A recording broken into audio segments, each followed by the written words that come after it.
Okay, but starting with the topic mutations and genetic code. So what do you mean by the term mutation? Yes, any one of you? What do you mean by the term mutation?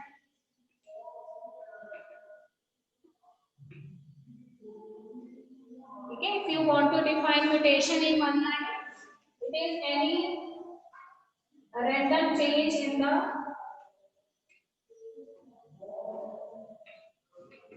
genetic material. You can say mutation can be defined as a random change in the genetic material, okay, either in the DNA or in the RNA. Okay, better. You know that in DNA and RNA what are present? Nitrogenous bases are present. So this means the mutation can occur in one base. Okay, एक base पे mutation हो सकती है. So one base mutation should be there, or it may be multiple base mutation. ठीक है, यहाँ पे कहते हैं कि एक ही टाइम पे साइमल्टेनियसली बहुत सारे बेसिस जो है उनके अंदर म्यूटेशन हो जाती है. On this basis, we have divided mutations into two broad categories. If there is a change only in one base, or it is a one base mutation, then it is known as point mutation. Okay, and if so many bases undergoes change at the same time, then this type of mutations they are known as the phase shift mutations. Okay, we are not going to study in detail about these mutations. You just remember the term. If there is a change only in a single base, then such type of mutation is known as point mutation, and if so many bases they undergo change at a time, then such type of mutations are known as frame shift mutations. अब वो कहते हैं कि mutations जो है इसके और भी फर्दर टाइप्स हैं. Mutations can be categorized as deletions. ठीक है, deletions को भी आप mutations में कंसीडर कर सकते हैं कि कोई जीन जो है during the process of cell division, ठीक है, वो डिलीट हो गया, तो such type of deletions can be considered as mutation. और mutation can also be duplications. ठीक है बेटा, what do you mean by the term duplications? Duplication means कि अगर एक ही जीन जो है उसकी एक से ज्यादा या एक ही जीन या एक ही बेस की एक से ज्यादा कॉपीज आपको नजर आती है, then it is known as duplications. और sometimes these are known as transversions.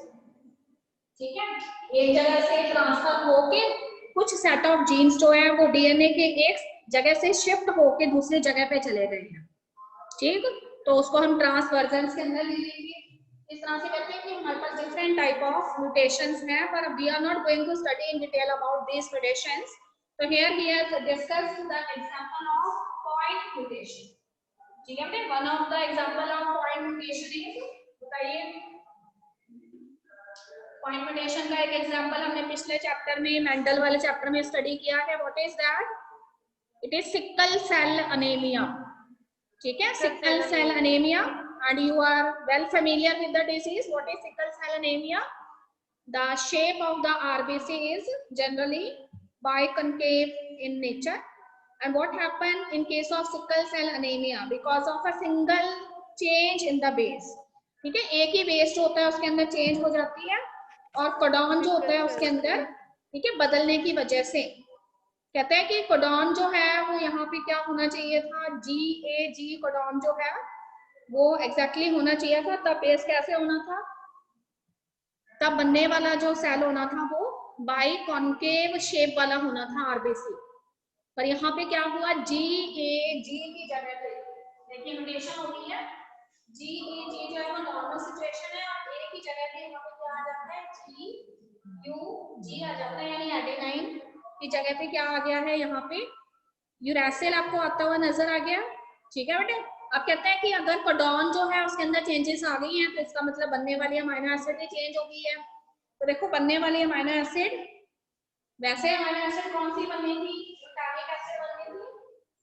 ठीक है, ग्लूटामिक एसिड बननी थी अगर नॉर्मल सिचुएशन होती, पर आपको कहते हैं कि GUG ग्लूटामिक एसिड नहीं बनता, उसकी जगह पे is found the valine.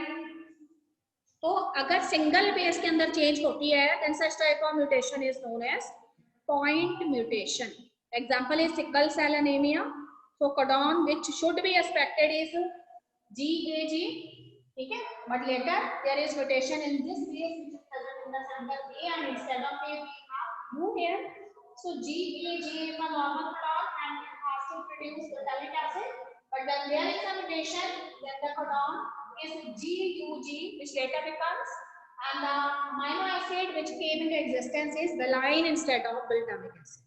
So what is the result in the change of the phenotype? Phenotype में यही चेंजेस होंगे कि भाई आरबीसी की नॉर्मल शेप जो है it is biconcave shape, but later these biconcaved RBCs they become the sickled type of RBCs. ठीक है बेटे, सिकल शेप हो जाएंगे, और आपको पता है कि शेप जो है वो नैरो होने की वजह से क्या होगा, डेफिशिएंसी हो जानी है ऑक्सीजन की, ऑक्सीजन जो है ठीक है ज्यादा कैप्चर नहीं कर पाएगा because haemoglobin content it reduces. ठीक है, तो हीमोग्लोबिन का कंटेंट रिड्यूस होने की वजह से ऑक्सीजन की डेफिशिएंसी हो जाएगी एंड पर्सन को क्या हो जाएगा, सीवियर अनेमिया हो जाएगा. It so many cells that become the sickle shape cells. This means कि पर्सन जो है उसकी सर्वाइवल रेट जो है वो धीरे धीरे कम हो जाएगा.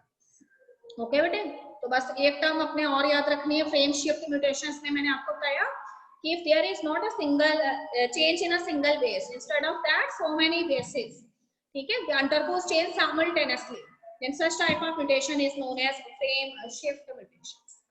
बस इतना ही हमने याद करना है, म्यूटेशन के बारे में बहुत डिटेल में नहीं जाना हमने.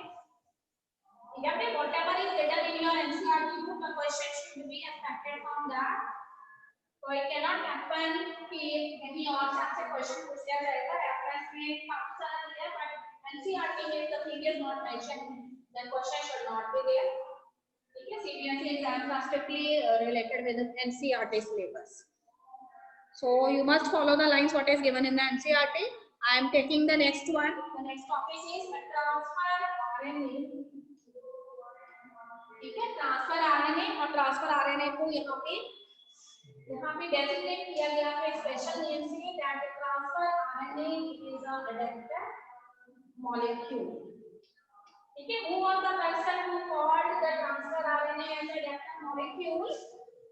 So the role of transfer RNA is first disclosed by the scientist, and the name of the scientist is Francis Crick. ठीक है बेटे, इतना तो आपको पता है कि वैक्सन एंड क्रिक देखा है given the double helical model of DNA, पर ट्रांसफर आरएनए जो है उसका रोल जो है उसको करने का जिन साइंटिस्ट ने दिया था वो सिर्फ क्रिक थे. और क्रिक जो है उन्होंने ये बताया कि how the genetic information it is further copied from the nucleic acids to the proteins. ठीक है, though there is a big difference between the nucleic acid and proteins. ठीक है, it is very easy to understand that one nucleic acid it can form the another nucleic acid, but the thing is not very much clear if we are saying that proteins they are formed from the nucleic acid. So how this happened?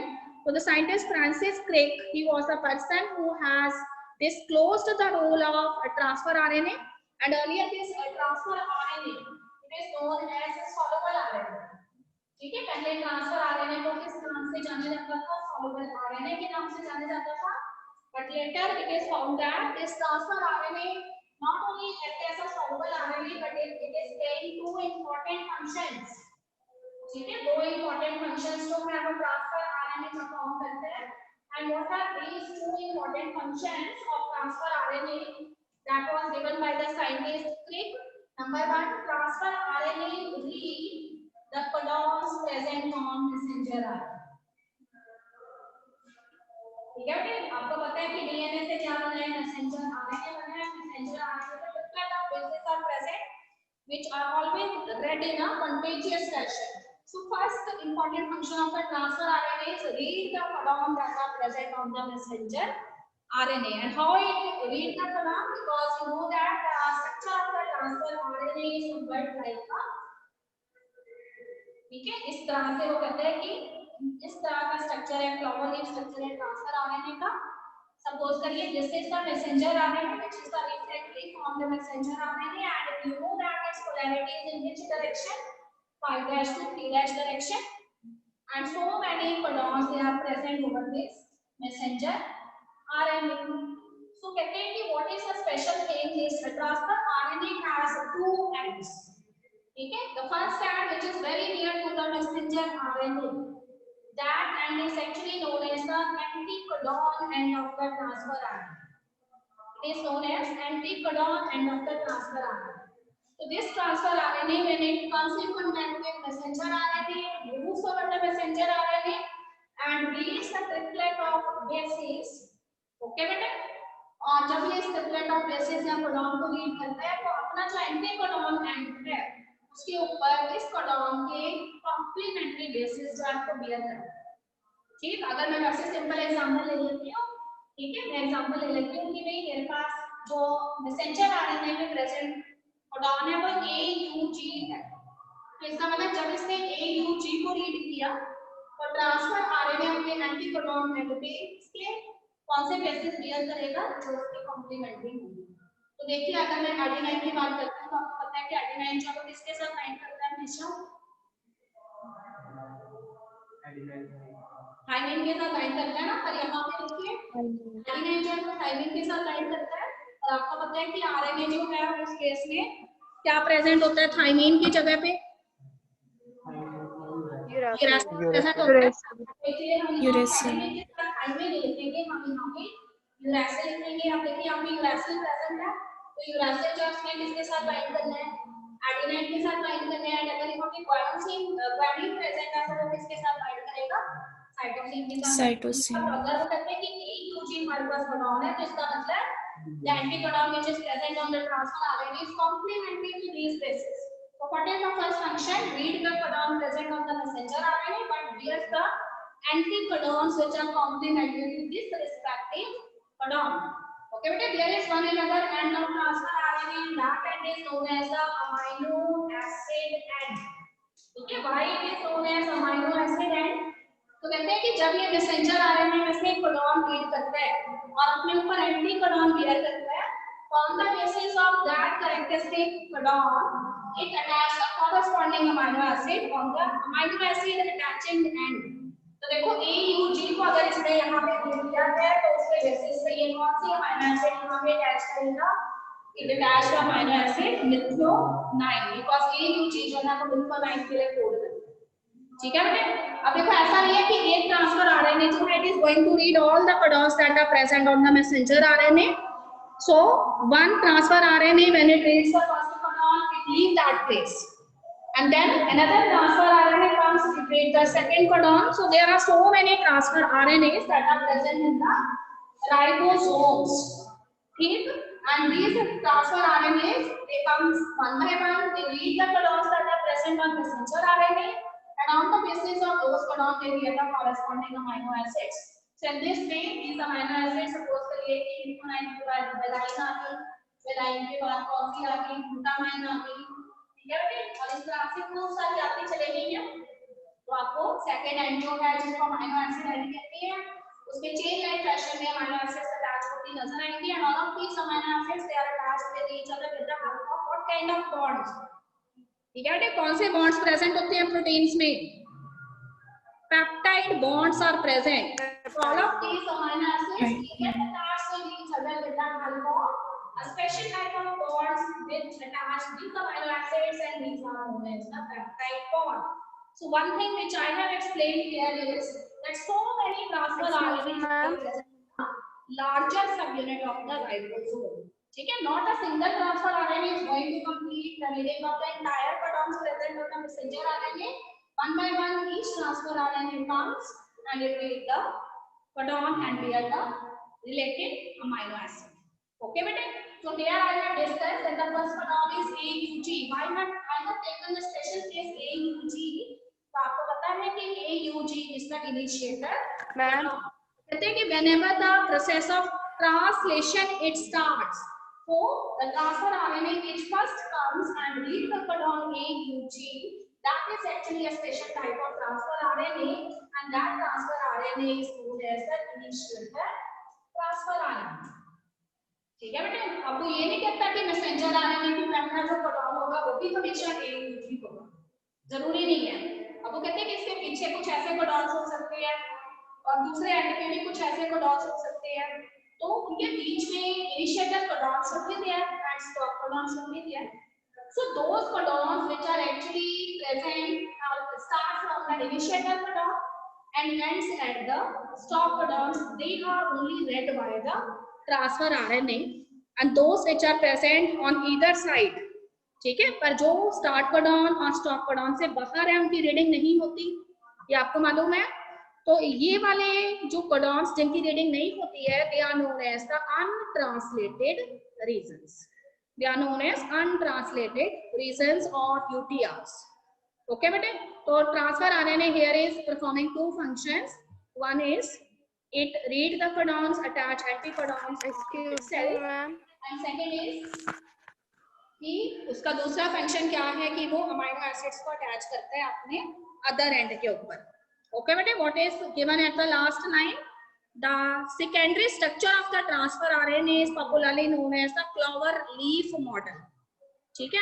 तो transfer RNA जो है उसके अलग अलग scientist के द्वारा उनके structure explain किए गए हैं, तो उसका सेकेंडरी स्ट्रक्चर जो है ट्रांसफर आरएनए का, that is known as the clover leaf model. तो अगर आपसे पूछा जाता है कि जब ट्रांसफर आरएनए अपने सेकेंडरी स्ट्रक्चर की फॉर्म में होता है तो उस स्ट्रक्चर को क्या कहते हैं, तो that is known as the clover leaf structure. But in actual में जो उसका स्ट्रक्चर है वो इन्वर्टेड एल जैसा स्ट्रक्चर, ठीक है। So it is inverted L structure. In actual, structure of transfer RNA is inverted L, and secondary structure of the transfer RNA is clover leaf structure. ये 1 mark में आ सकता है। Okay बेटे, this is clear to all of you. So that's all about the transfer RNA. तो यहाँ पे उसने आपको ये बताया है कि transfer RNA which is earlier known as soluble RNA, but after disclosing the role of the transfer RNA by the scientist Francis Crick, it is later popularly known as adapter molecule. It is not only behaving as a catalyst, but it is also playing two very important roles that is very much required for the process of translation. ठीक, and one is the reading of the codon and bearing anticodons on its first end, and second is the attachment of the amino acids on the second end, which is known as amino acid attachment end. Okay bete, now the next topic we are going to discuss here is translation. Okay, very important topic. Whenever the question is asked in a combination, it may always be a 5 mark question या फिर 3 mark में आ जाएगा, ठीक है। तो सब कुछ आपने अच्छे से एक्सप्लेन करने ट्रांसलेशन के बारे में, अब जो इंपॉर्टेंट टर्म्स है that should be in your answer by writing answer. Okay बेटे, व्हाट इज अ ट्रांसलेशन, जो आपको define translation, what is translation, you can से translation is the process of polymerization of the amino acids to form proteins, ठीक है बेटे। जब भी कहते हैं कि अमाइनो एसिड्स जो है उनका पॉलीमर फॉर्म होगा, तो वो पॉलीमर हमेशा क्या होगा, प्रोटीन होगा। तो you can say translation is the process of polymerization, ठीक है, is the process of polymerization of amino acids to form proteins by which bond, by peptide bond, ठीक है बेटे। जब भी अमीनो एसिड आपस में अटैच करेगी, they always attach with each other with the help of special type of bonds present between them, and these are known as the peptide bonds. And you know that कौन ऐसी चीज है जिसमें कि amino acids जो है उनको लेकर आना है, उनको अटैच करना है, you know that is transfer RNA. So transfer RNA here is going to attach the amino acids. But you know that if a peptide bond is formed between the amino acid, then this means the bond formation always require energy, ठीक है बेटे। Bond जब भी बनता है उसको किसकी जरूरत होती है, एनर्जी की जरूरत होती है। So for formation of peptide bond, what is required? Energy is required, and that energy demand कौन satisfy करेगा, ठीक है। Formation of peptide bond always requires energy, ठीक है, and that energy demand is satisfied by कौन करेगा, सोचिए। This demand is satisfied by, बताइए, एनर्जी की डिमांड सेल के अंदर कौन सेटिस्फाई करता है, हाँ जी, this demand is satisfied by ATP which are known as the energy currency of the cell. So whenever there is joining of the amino acid takes place, तो हमेशा उसके अंदर एटीपीज यूज होंगे, ठीक बेटे। तो इसको हम कहते हैं charging of the amino acid, कि अमाइनो एसिड्स जो अलग अलग ट्रांसफर आरएनए जो है उसने बियर की हुई है। इमेजिन करिए, मैंने अभी आपको बताया था कि एक ट्रांसफर आरएनए एक ही अमाइनो एसिड बियर करता है और दूसरा ट्रांसफर आरएनए दूसरी, ठीक। तो कहते हैं कि जब दो अमाइनो एसिड्स जो हैं when they are very near to each other, they get attached with each other by which bond? Peptide bond.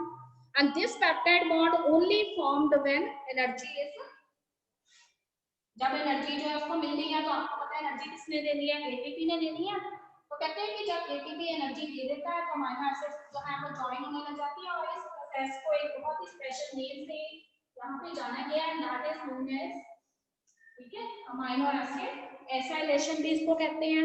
देखो यहाँ पे charging of the transfer RNA और amino acylation of the transfer RNA, ठीक है बेटे। तो जब भी आपने आंसर लिखना है ये टर्म जरूर आनी चाहिए, नहीं आएगी तो आपके नंबर कट जाएंगे। तो this is known as charging of transfer RNA और it is known as amino acylation of transfer RNA, ठीक है। It is also known as amino acylation of transfer RNA. तो देखिए the entire process of translation it takes place inside a structural unit। पूरा का पूरा जो process है translation का वो एक स्ट्रक्चरल यूनिट में होता है। बताइए कौन सी यूनिट है? हाँ जी, हाँ जी, 11th क्लास पढ़ के आए हैं हम। Which cell organelle is known as protein factory of the cell? Which cell organelle? Ribosome. Yes. Ribosomes. पूरा का पूरा Ribosome. राइबोसोम्स में होंगे, तो ribosomes they act as site of translation, ठीक है बेटे, वो जगह है जहाँ पे ट्रांसलेशन हुई है। And you know that this ribosome molecule, it has two structural units according to their size and density, ठीक है। There is a bigger unit of the ribosome and there is a small unit of the ribosome like this. This bigger unit, it is known as larger subunit and the smallest unit is known as smaller subunit। दोनों के function भी very करते हैं, okay बेटे। What is the function of the smaller subunit? This smaller subunit, it comes in contact with the messenger RNA, ठीक है। इसका काम सिर्फ एक ही है कि ये मैसेंजर आरएनए का जो स्ट्रैंड है ना उसको होल्ड करके रखती है। So the function of the smaller subunit is to hold the strand of the messenger RNA so that the codons which are present on the messenger RNA they can be easily read by the transfer RNA which are actually supplied by which subunit? Larger subunit। So larger subunit के दो function हैं, एक तो वो क्या करती है, it supplies transfer RNA supply करती है। एक ट्रांसफर आरएनए नहीं, मैंने अभी बोला आपको खूब सारे ट्रांसफर आरएनए सप्लाई करेंगे, ठीक बेटे। और इसके साथ साथ वो और एक और फंक्शन परफॉर्म करती है, ठीक है, अटैचमेंट ऑफ अमाइनो एसिड्स। तो अमाइनो एसिड्स जो है उनको अटैच करवाती है बाय पेप्टाइड बॉन्ड्स, और you can say in other words formation of the proteins. It also takes place in the larger subunit, ठीक है बेटे। अब देखिए so many codons are present on this messenger RNA. और एक चीज इसमें और आपको बताई है यहाँ पर लार्जर सबयूनिट के बारे में कि larger subunit has two sides. Larger subunit जो है उसके कितने साइड्स हैं? दो साइड्स हैं, ठीक है। इस तरह से एक साइड है और इस तरह से एक और साइड है, ठीक बेटे। इसको अलग अलग बुक्स के अंदर ना अलग अलग अल्फाबेट से डेजिग्नेट किया गया है। सपोज करिए एक को पी साइड कर लेते हैं, एक को टी साइड कर लेते हैं, कोई प्रॉब्लम नहीं है, ओके बेटे। अब वो कहता है कि सबसे पहले जो ट्रांसफर आरएनए आएगा which is going to read the codon or which inspect the messenger RNA, that is a special type of transfer RNA which initiate the process of translation and that is known as initiator transfer RNA, ठीक। and this initiated transfer RNA has to search for a special codon And what is that special codon? You all of you know very well. What is that special codon? That special codon is AUG. AUG. Okay, better. Now what happens? This initiated transfer RNA, it comes first. It inspects over the messenger RNA strand. It moves over the messenger RNA strand and find out where the AUG codon is present. Suppose करिए this AUG codon is present there. ठीक है? और इसके पीछे भी देखिए कुछ bases हैं. और यहाँ पे मैं आपको कह देती हूँ कि there is one another codon present and that is UAG. ठीक है? तो this AUG is initiator codon and this UAG is actually stop codon. And also there are so many codons present after UAG. This means कि transfer RNA जो उसने अपनी reading यहाँ से start कर दी है और यहाँ से रीड करते करते उसने अपनी रीडिंग कहाँ खत्म करनी है, यहाँ खत्म करनी है. ओके बेटे. अब वो कहता है कि there are some of the bases that are left on this left side that is not read by the transfer RNA. So many bases are also there which are present on the right side. And that is also not read by that transfer RNA. So what are these bases whose reading has not done? These are known as untranslated regions. They are known as untranslated regions. Or in short, you can call them as UTRs. ठीक बेटे. अब देखिए first transfer RNA आया, उसने AUG codon को read किया. अब वो कहते हैं कि फर्स्ट ट्रांसफर आरएनए जो है इसने जब AUG कोडॉन को रीड किया तो पहले ये T साइड पे था और उसके बाद इसके ऊपर अपने ऊपर कौन सी अमीनो एसिड अटैच कर ली, मिथ्योनाइन अमीनो एसिड अटैच कर ली. ठीक बेटे. अब वो कहते हैं कि इसका काम खत्म हो गया है. Now this transfer RNA is shifted towards this side. ठीक है. And it also takes the methionine amino acid with itself. तो अब ये ट्रांसफर आरएनए वन में इसको कह रही हूँ ताकि मैंने आपको दूसरा ट्रांसफर आरएनए के बारे में भी बता सकूं. तो this transfer RNA one which carries M for methionine amino acid. ठीक है. Now its job is done. Now another transfer RNA it comes from this side and suppose करिए it has also read one codon and it have the amino acid valine. Okay बेटे. अब इसका भी काम खत्म हो गया. ये वाला ट्रांसफर आरएनए जो है वो क्या करता है, इस पहले वाले ट्रांसफर आरएनए को अपनी अमीनो एसिड हैंडओवर कर देता है. तो यहाँ पे मिथ्योनाइन ऑलरेडी प्रेजेंट थी, वेलाइन भी उसके पास आ गई. तो वेलाइन और मिथ्योनाइन एक दूसरे के कांटेक्ट में आई तो उनके बीच में कौन सा बॉन्ड बन गया, पेप्टाइड बॉन्ड बन गया. और उसके बाद ये मिथ्योनाइन जो है इसके ऊपर कौन अटैच होगी, वेलाइन भी अटैच होगी. ठीक बेटे. अब ये पहला वाला जो ट्रांसफर आरएनए है उसको इसने फ्री कर देना है यहाँ से. इसका मतलब ये ट्रांसफर आरएनए चला गया और ये वाला जो ट्रांसफर आरएनए सेकंड था, this transfer RNA now stay here at the T position and it carries both the amino acid methionine as well as valine. Now this place it again gets vacant and the third transfer RNA comes. ठीक है. Third transfer RNA आ गया है और उसने भी codon को read किया और सपोज करिए कि उसने कौन सी अमीनो एसिड अपने ऊपर बियर की, यहाँ पर ग्लूटामिक एसिड बियर कर लिया. ठीक है. ग्लूटामेट उसने बियर कर लिया. तो उसके बाद वो कहते हैं कि अब ये ट्रांसफर आरएनए इस ट्रांसफर आरएनए 2 को फ्री करेगा और अपने अमीनो एसिड भी हैंडओवर कर देगा. ठीक है. तो अपने अमीनो एसिड को लेके ये इसके पास पहुंच गया और इसको फ्री कर दिया. अब यहाँ पे ट्रांसफर आरएनए फ्री है और उसके अपनी अमीनो एसिड किसके ऊपर आ गई है, वेलाइन के ऊपर आ गई है. तो फिर से ये साइड फ्री होगी. देखिए अब यहाँ पे क्या आ जाएगा, ट्रांसफर आरएनए 4 आ जाएगा और वो भी अपने amino acid according to the codon जो भी कोडॉन है उसके अकॉर्डिंग बियर कर लेगा. तो बस हर बार ये देखिए फर्स्ट को किसने फ्री किया था, सेकंड ने, सेकंड को थर्ड ने, थर्ड को फोर्थ ने. और इस तरीके से ये वाली पोजीशन जो है इसमें परमानेंट आपको चेंज नजर आती है, इसलिए मैंने इसको T साइड बोला है.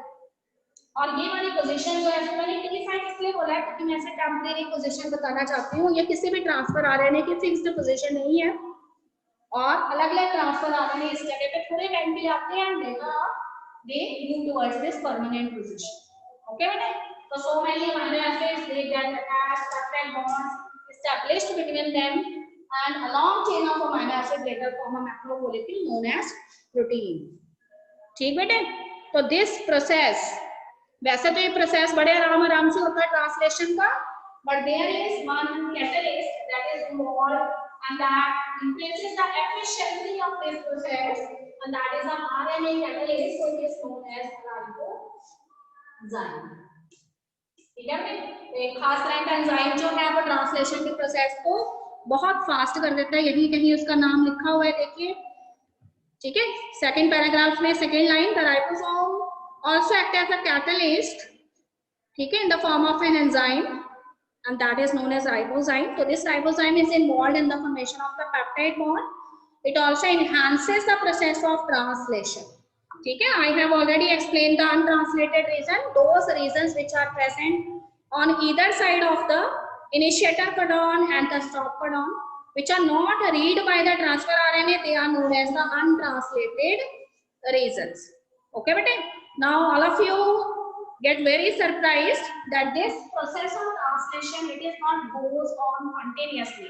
ऐसा नहीं है कि एक ट्रांसलेशन होती जाएगी, हर एक रिएक्शन एक टाइम के बाद एंड होती है ना, तो कहते हैं कि यहाँ पे जब ट्रांसफर आने कौन से वाले कोडॉन पे पहुंच जाएंगे, जब ये स्टॉप कोडॉन पे पहुंच जाएंगे, तो as soon as they come in contact with this stop codon, so you know that this stop codon is not going to code for any of the polypeptide. ठीक है, स्टॉप कोडॉन कुछ भी amino acid के लिए code नहीं करते, तो इसलिए कहते हैं कि ट्रांसफर आरएनए को जैसे ही स्टॉप कोडॉन मिलता है, there is some factor present in that stop codon and that is known as the releasing factor. ये रिलीजिंग फैक्टर जो है वो ट्रांसफर आरएनए को क्या मैसेज कन्वे करता है कि जितना प्रोटीन हमारे पास बन गया है उतना ही काफी है, और स्टॉप कोडॉन आ गया, this means this is the phase of the ceasing of the translation. तो यहाँ पे हमारा ट्रांसलेशन जो है वो कंप्लीट हो जाता है। तो लास्ट में रिलीजिंग फैक्टर के बारे में आपने जरूर लिखना है, ठीक है बेटे। देखो कौन कौन सी टर्म इस आंसर में हमारे आने चाहिए। Number one is charging of the transfer RNA और amino acylation of the transfer RNA. एक उसके बाद आपने किसके बारे में बताना है, स्ट्रक्चरल यूनिट के बारे में बताना है, that is known as ribosome. Ribosome के 2 सब यूनिट्स हैं, larger subunit, smaller subunit. Smaller subunit का क्या फंक्शन है, स्मॉलर सब यूनिट का एक ही फंक्शन है कि it hold the messenger RNA, read the codons, ठीक बेटे।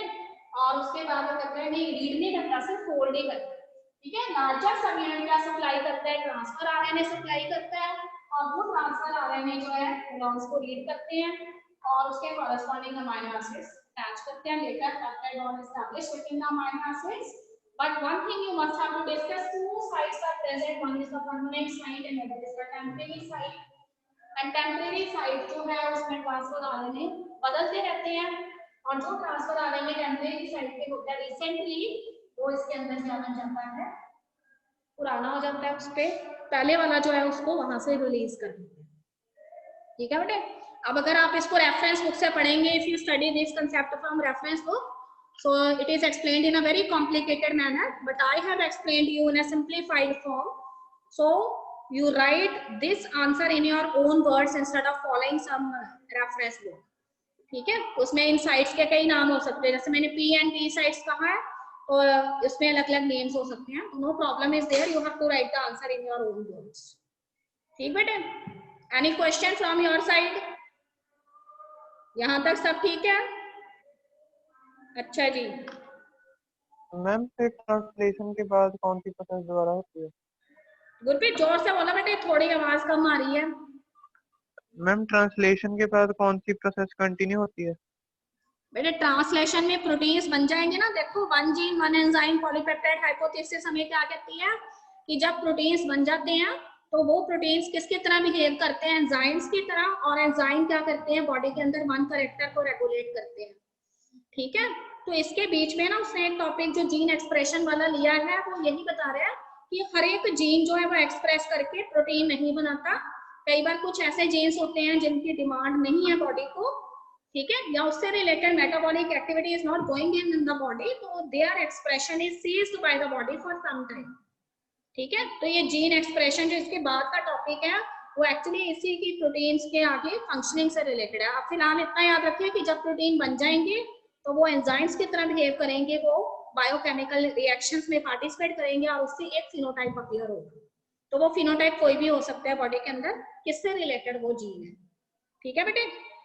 तो अगला टॉपिक फिर अब सिर्फ 1 ही मिनट रह गया, तो next topic we will start tomorrow and that is very important, regulation of the gene expression and left off. यहाँ तक आज आप पढ़ लीजिए। If you find any doubt तो you send me your question on my WhatsApp number. I'm supposed to give your answers. Okay, one very important thing that I am going to discuss, that I am going to send you the PDF regarding the practical experiments very soon, and you have to buy the bundles of those loose sheets and supposed to write the answers on that. ठीक है, तो एक एक practical हर रोज आपको भेजा जाना है, आपने उसको अपडेट कर लेना है अपने शीट्स पे। और कोई स्टूडेंट ये ना सोचे कि प्रैक्टिकल नहीं होंगे, प्रैक्टिकल मस्ट बी देयर, तो आप अपना जो वर्क है उसको अपडेट करके रखिए। ओके बेटे, and your practical work should be in a neat and clean way and diagram should be very neat and clean. ठीक है, ऐसे नहीं कितना बड़ा पेज है इतना सा डायग्राम बना ले।